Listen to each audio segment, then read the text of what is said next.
Jetzt fangen wir an mit unserer Fernsehsendung Unsere Familien über unsere deutsche, brasilianische Kultur und Geschichte und auch über diese Verbindung zwischen Deutschland und Brasilien. Começa neste momento mais um programa Unsere Familien, aqui na Vale TV, sobre essas relações, sobre a história, sobre o presente teuto-gaúcho, teuto-brasileiro. Temos a alegria de ter conosco hoje o nosso amigo José Carlos Heinemann, que é um estudioso da cultura dos pomeranos. Boa tarde, inicialmente. Boa tarde a todos os ouvintes. É um grande prazer estar aqui. Hoje estou ligado muito ao Instituto Cultural Pomerano Brasileiro de Jaraguá do Sul, com outros historiadores sobre a questão dos pomeranos no Brasil. Então, uma alegria aqui representar o Instituto e ser um dos participantes do seu programa, E antes de nós discorrermos aqui, todo esse conteúdo, que o senhor pudesse nos fazer um panorama, especialmente para os nossos telespectadores, sobre essa região da Pomerânia. Porque quando se fala, os imigrantes vieram a maioria do Hunsrück, mas vieram de várias outras regiões, entre elas a Pomerânia, e existem regiões do nosso estado onde há, inclusive, um maior número de pomeranos. Há outros grupos de origens germânicas. Então, que o senhor pudesse nos destacar um pouco sobre esta região geográfica conhecida como Pomerânia. A Pomerânia é uma história complexa, antiga, de 2000 anos. Ela tinha, na sua proporção, 34.542 quilômetros de extensão, metros quadrados, e na parte costa báltica ela tinha 500 quilômetros.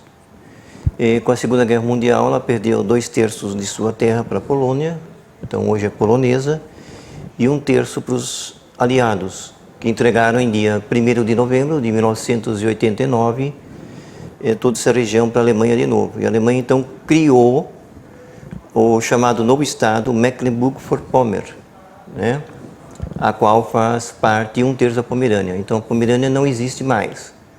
Os imigrantes da Pomerânia, eles foram para os Estados Unidos, Austrália, nas minas de ouro e prata, na Namíbia e Brasil. O maior volume foi para os Estados Unidos, em 1835, e no Brasil chegaram em 1º de novembro de 1857, na antiga colônia chamada Santo Ângelo, que hoje é Agudo. Então, a primeira região brasileira que recebeu imigrantes pomeranos foi realmente o Rio Grande do Sul. Foi a localidade de Agudo, hoje é cidade de Agudo. Hoje cidade de Agudo. Depois vieram para São Lourenço do Sul, em 18 de janeiro de 1858. Depois vieram para Espírito Santo, em 28 de junho de 1959. 1859. 1859. E depois, pela bandeira que nós temos de Santa Catarina e de Pomerode, e principalmente Pomerode, chegaram em 1863.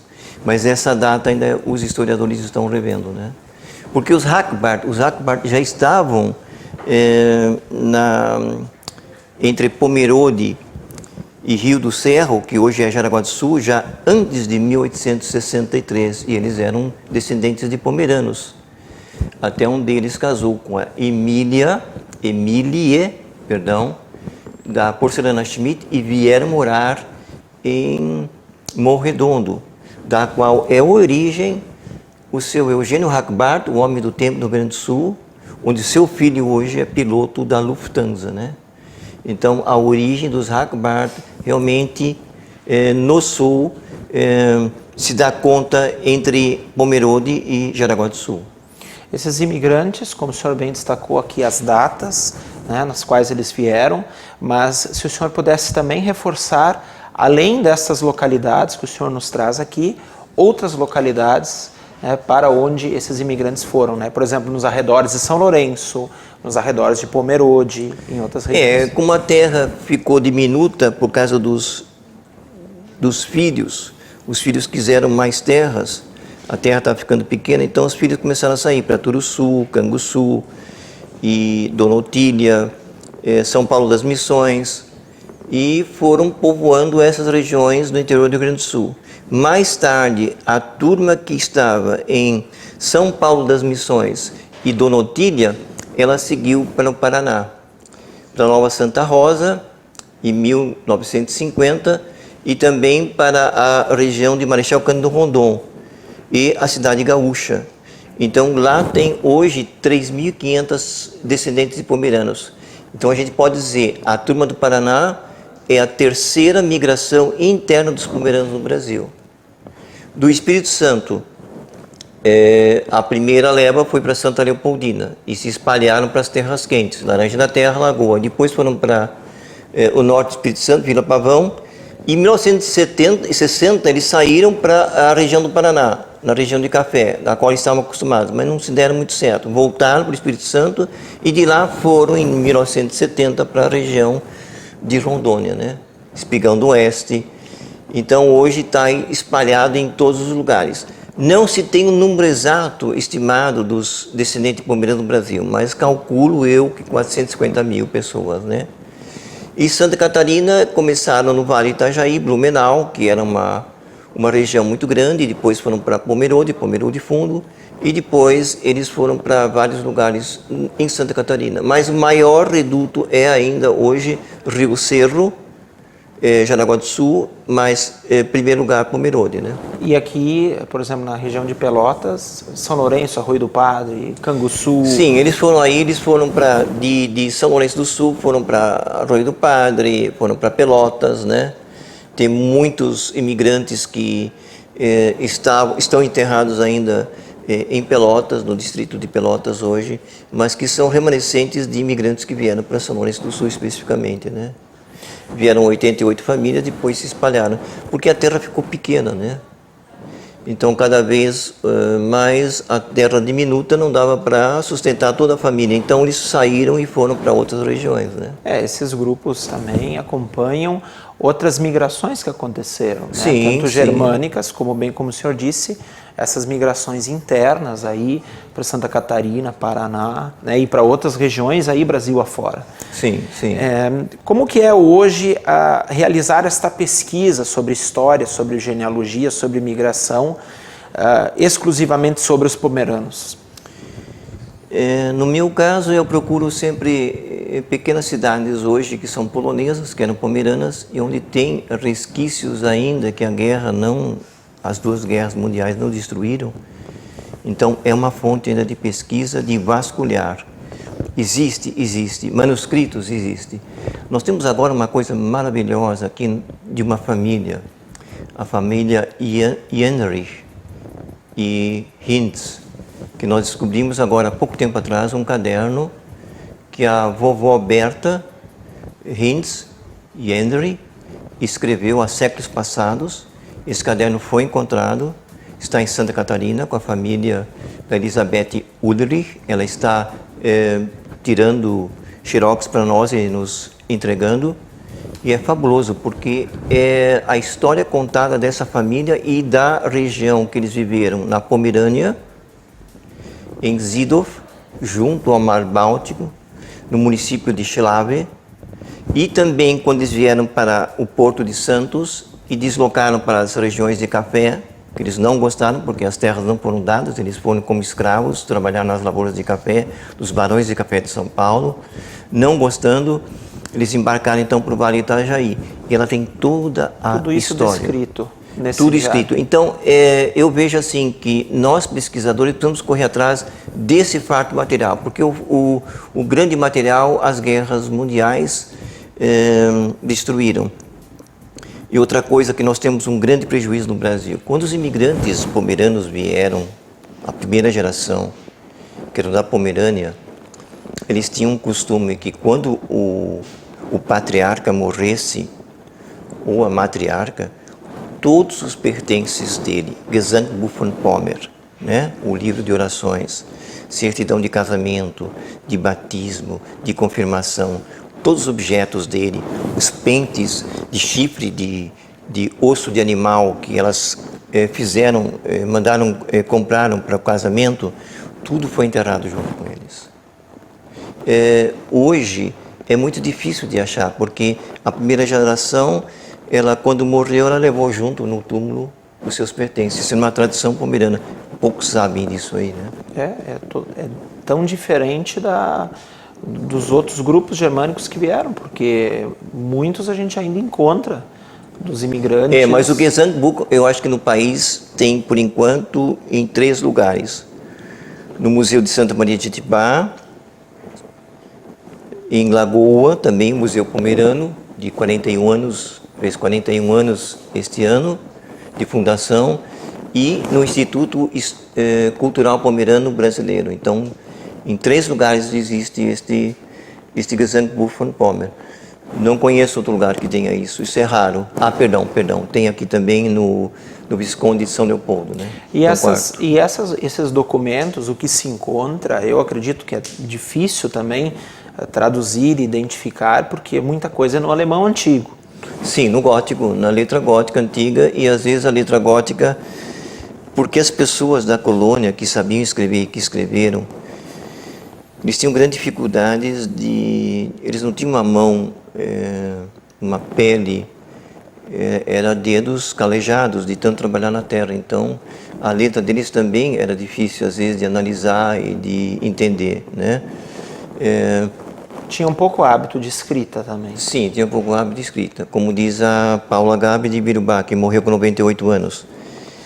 A vida da mulher pomerana era só trabalhar de sol a sol, mas sempre de bom humor, né? Então, essa habilidade que eles tinham, por exemplo, me perguntaram esses dias atrás, os bordados que começaram com os mosteiros na Pomerânia, em 1250, mas eles não vingaram muito.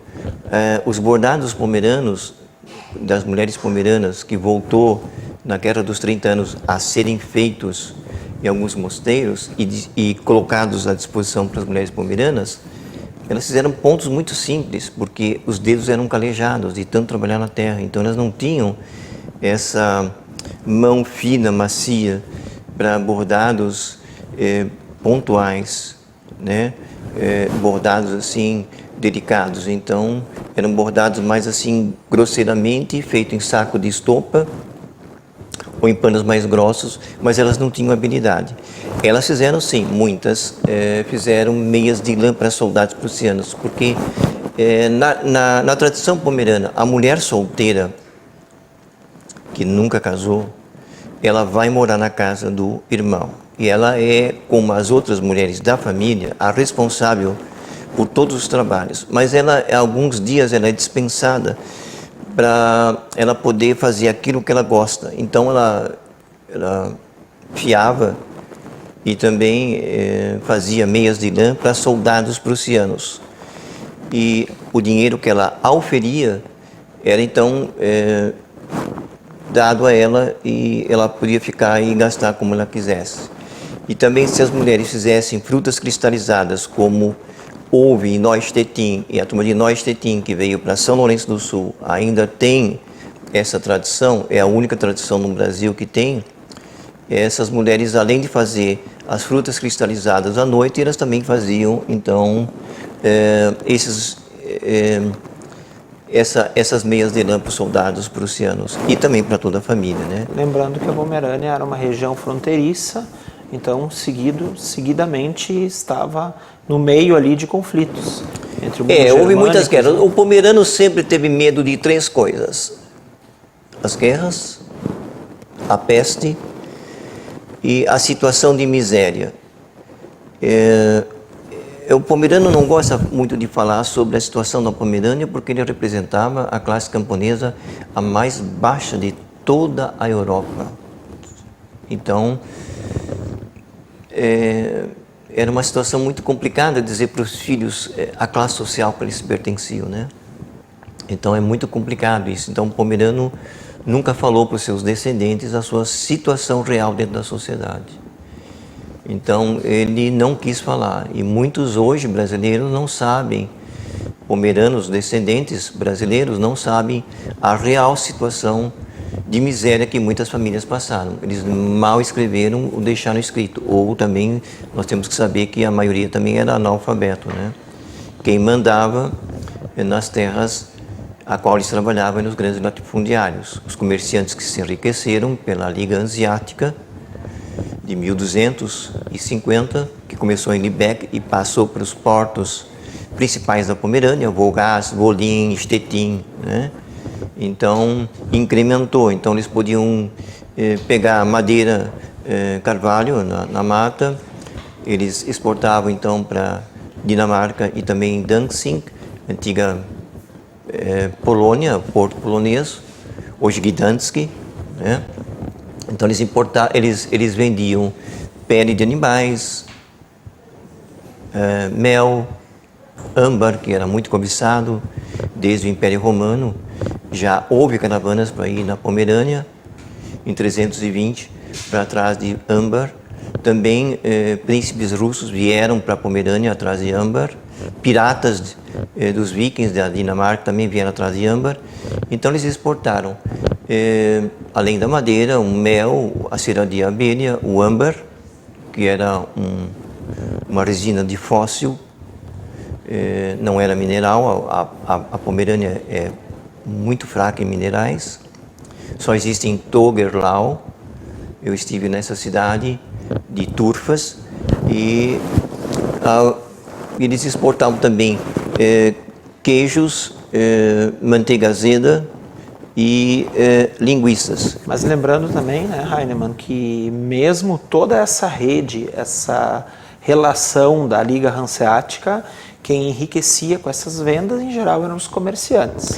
Porque até os duques estabeleceram que você podia tirar da mata, que era do duque pomerano, a madeira, mas tinha que pagar imposto, né?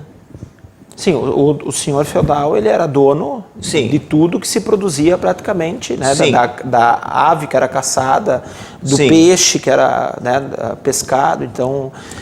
No Mar Báltico, em 1250 a 1637, tinha leis de pesca em que você não podia pescar livremente. Você tinha que pagar imposto para quem era dono do barco, para quem era proprietário daquela região. Então, e começaram também com os duques pomeranos dessa época, do século XVI, impostos alfandegários de passar para Stettin a Wolgast. Então, no meio do caminho tinha pedágio. Então, a família empobrecia.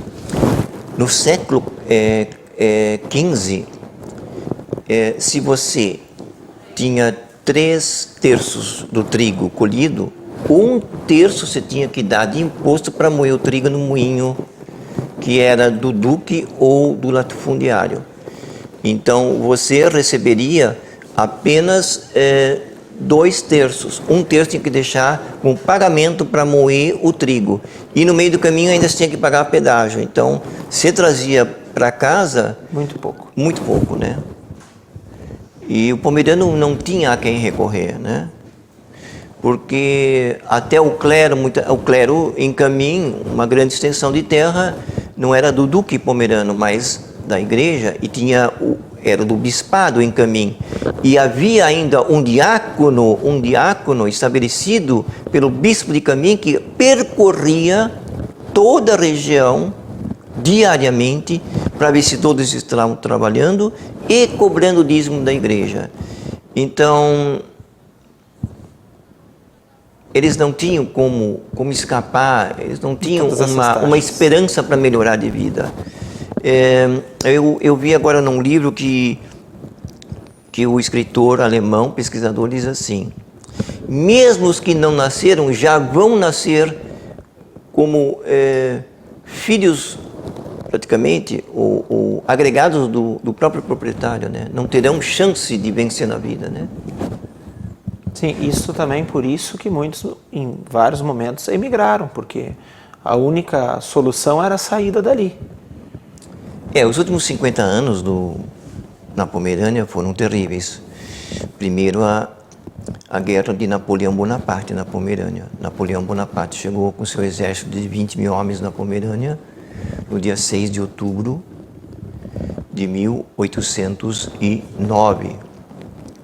Mas já estava na Pomerânia um pouco antes. E saiu da Pomerânia em 1813. Ele já tinha, nessa época, em 1813, 200 mil soldados. E os pomeranos ficaram com muito medo, porque, como na Guerra dos 30 Anos, eles, quando vinham para uma região, eles requisitavam a casa dos colonos, para se abrigar e se alimentar. Então, os pomeranos ficaram com muito medo, como na Guerra dos 30 Anos. Se diz que os pomeranos respeitavam a mata, porque era do deus pagão, inicialmente deles, antes da chegada do cristianismo, no ano 1000. E também as matas, quando havia peste na cidade, e as autoridades da cidade sabiam que na família havia um membro, esse membro era retirado e levado para a floresta. Então, a família podia ir até, ao começar a floresta, deixar a comida, a água e a roupa. E depois que a família saía, ele vinha e pegava. E a floresta, na Guerra dos 30 Anos, tem um episódio muito bonito, mas muito triste. O grupo foge quando os suecos vêm, na Guerra dos 30 Anos, 1618 a 1638. Eles invadem, queimam as igrejas, os livros, usam a casa dos colonos, retiram os colonos, mandam embora com a roupa do corpo. E os colonos então fogem para as matas. Interessante, os colonos de noite, de madrugada, saem dessa floresta e vêm nos celeiros buscar feno e levam para a floresta para ser o colchão deles, porque é um frio tremendo. Outubro a maio, além do vento, é um frio terrível, vocês não imaginam. Ninguém aguenta. Negativos, né? E aí eles deitam sobre essa palha e não acendem nenhuma fogueira para não despertar aonde eles estão para os guardas inimigos. Então, vocês veem a situação deles. Então, de noite é que eles saem para ir no celeiro, buscar algum animal para bater, para alimentar a família, e principalmente o feno, onde eles podiam deitar na floresta e não podiam acender nenhuma fogueira, nada, nenhum fogo, senão despertava aonde eles estavam para os guardas suecos ou para, na época de Napoleão Bonaparte, em 1806 em diante, até 1813. Alguns soldados que perderam a batalha de Waterloo em 1815, Napoleão Bonaparte, que era o maior exército naquela época da Europa, eles ficaram com vergonha de voltar para a sua terra, a França, porque perderam a guerra comum, um exército poderosíssimo. Então, eles vieram e ficaram na Pomerânia. A gente não sabe por quê, trabalhar na Pomerânia, ganhar dinheiro. E casaram com mulheres pomerâneas, tiveram filhos. E alguns deles, ainda com vida, vieram para o Brasil. Então, na entrada, na saída do porto de Hamburgo, na entrada no porto do Rio de Janeiro, está lá, prussianos, pomeranos. Mas Bervelin, Bratz, Devantier são nomes de soldados de Napoleão Bonaparte, franceses, que não saíram da Pomerânia, ficaram na Pomerânia. Isso é interessante até. Então, algumas famílias perguntam hoje, né? Esse é o nome pomerano? Porque está escrito que é prussiano, é pomerano.